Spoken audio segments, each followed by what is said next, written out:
அடுத்த பாடம் என்னன்னா, அப்போ இந்த பொண்ணு எல்லா விஷயத்துலையும் இந்த மாதிரி தான் பிஹேவ் பண்ணும். இந்த பொண்ணுடைய மனநிலை இப்படி தான் இருக்க போகுது. கண்டுபிடிச்சுமா ஒரு அப்போ அந்த ரெமெடியை வச்சு கொஞ்ச நாள் கொடுத்துட்டே வந்தால் நீங்கள் கேட்குற கேள்வி இருக்குல்ல, எவ்வளோ நாள் கேட்குறதுன்னு. இப்போ செரிப்ளமில் ஏன் வந்து உதவி கேட்குறாங்க? ஒரு வகையில் பார்த்தா இதுவும் சீக்கிரம் சரியாயிடும்.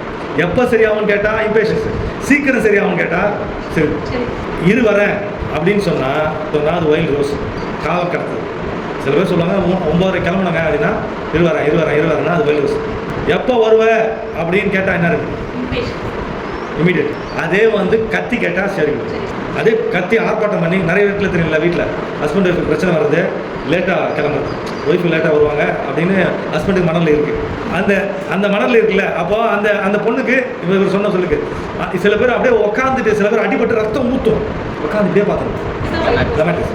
ட்ராமாவில் சில பேருக்கு வந்து எங்கே இருக்கேன் நான் என்னாச்சு எனக்கு அது என்னது டாக்ரோஸ் பேந்த மேலே பார்த்துருந்தானா அது கிளமாட்டிஸ் அங்கே ஒர்க் ஆகிட்டு இருந்து அர்த்தம். அடுத்து வந்து எனக்கு ஹெல்ப் பண்ணுன்னு சொல்லாமல் இங்கேயும் அங்கேயும் நடக்கிறான்னு வச்சுங்க. ஆனால் இம்பேஷன்ஸ் அப்படியே சைலண்ட்டாக கண்ணை மூடின்னு சில நேரத்தில் கண்ணை மூடினுப்பா, கண்ணில் தண்ணி மட்டும் வரும், எந்த எக்ஸ்பிரஷன் இல்லாமல் இருக்குன்னா ஸ்டாராக பார்த்துலாம் உட்காந்து. இதில் இந்த இன்ஸ்டன்ஸில் வச்சே நீங்கள் அந்த நபருடைய மனநிலை பெருவாரியாக அவங்க வாழ்க்கையில் என்ன அதுக்குன்னு தெரிஞ்சுக்கணும்.